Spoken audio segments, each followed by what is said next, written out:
This is CBS.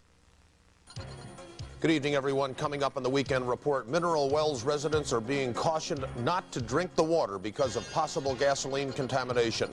Nonviolent inmates have been released to ease Texas prison overcrowding. Some of them are headed for a Dallas halfway house.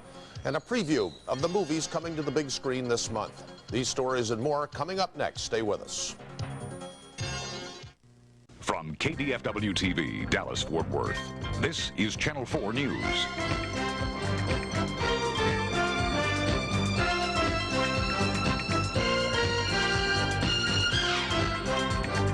The Weekend Report with Barbara White, meteorologist Ron Jackson, and Mark Lewis on sports.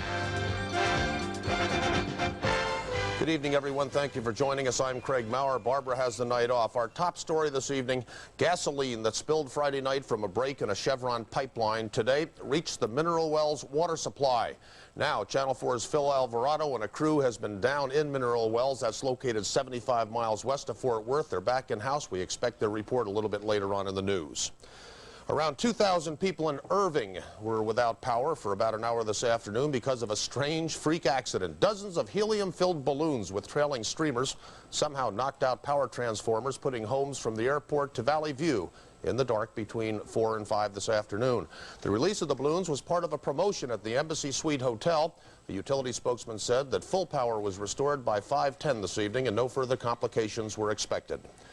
A Dallas police officer was injured this evening when his motorcycle was hit by a car that apparently ran a red light. The accident occurred at the intersection of Main and Irvay. The officer, Joseph Cheatman, suffered a broken arm and a bruised knee. The driver of the car was arrested but later released when police determined the incident was in fact accidental. Texas prison officials are preparing for an influx of prisoners that follows today's release of almost 300 inmates. A bill signed by Governor Clements on Friday will allow close to 200 of those prisoners to go to halfway houses. As Channel 4's Betty Smith reports, 24 of those inmates are headed for halfway houses in Dallas. This is the Dallas County Residential Facility, the only halfway house operated by the county.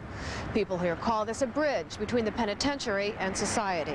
This facility helps parolees make the transition from prison back into the community. A team that includes a psychiatrist, psychologist, caseworkers, and parole officer tries to make that step easier. By helping them to seek employment, to deal with their drug or alcohol problems if they may have those, to give them a stable residence to live in until such time that they can have a savings account, seek a place to live, and to give them some stability.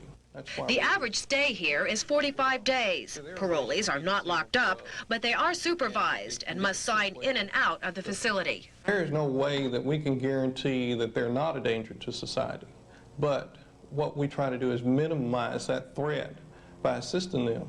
I talked with a parolee who asked to come here for help. He's been in and out of prison 3 times. I'm 33 years old and I know it's about time for me to try to straighten up, so I agree. I asked him could I come here because I know I need help. The halfway house has given this resident a new outlook on life. He says it's also given him another chance to make it on the outside.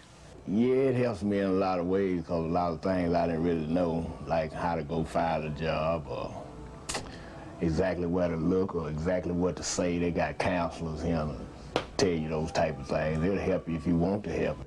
Johnson says most of the men here do want the help and work toward goals that will earn their release. The program's success rate last year was over 41%. Those who don't do well in the program or leave without permission get a trip back to prison. Betty Smith, Channel 4 News. Still to come, there's some strong reaction to the recent arms proposal by the Soviets, and Howard Baker gets ready for his first day on the job. Stay with us. You got warm weather for him. The White House begins its week tomorrow with a new chief of staff, former Senator Howard Baker. Baker returned from Florida today and told Washington reporters about his days as Senate Majority Leader. He said he could meet with the president nearly every day. You catch him cold on an issue just like you catch anybody else cold on an issue, and it takes him a while to come up to speed, but he's very alert, he's very active, he's a very quick study, and my experience with him was that he was a very, very easy man to work with who grasped concepts and issues very quickly. Baker also said he would meet with the transition team first thing tomorrow morning, and he would later meet with the president. Soviet leader Mikhail Gorbachev put himself in the international diplomatic spotlight yesterday with his offer to rid Europe of medium-range nuclear missiles. It's seen as a bold maneuver while the United States is focusing on the Iran arms scandal. European leaders expressed concern about the offer. If we get rid of our nuclear weapons, we are naked before the Soviet Union. If there's a war, and we pray to God there will not be a war, almost certainly the Warsaw Pact forces would win. If you reduce your dependence on nuclear missiles, by definition, it follows that you must increase your conventional forces. And where is the resources for that in European countries, and where is the political will to produce more money for more weapons and more men on the ground?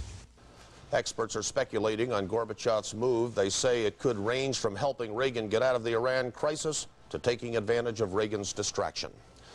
Secretary of State George Shultz is in Beijing this evening for talks with Chinese officials. Shultz started his 6-day tour of China with some sightseeing and later was treated to a banquet at Beijing's Great Hall of People.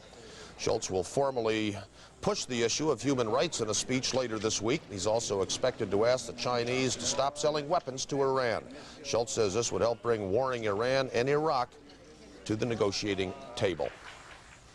And Ron Jackson, you know, the only days I work with you, I either work with you at 6 in the morning when I want to sleep, or I work on a nice sunny Sunday when I'd rather play golf. Well, there's not, you have to talk to the boss. There's not much I can do about it. But it was beautiful outside today, really gorgeous. Yeah, it really was. Temperatures managed to climb up into the mid to upper 50s, and we're looking at 60s for the next several days. We'll have the full forecast after this.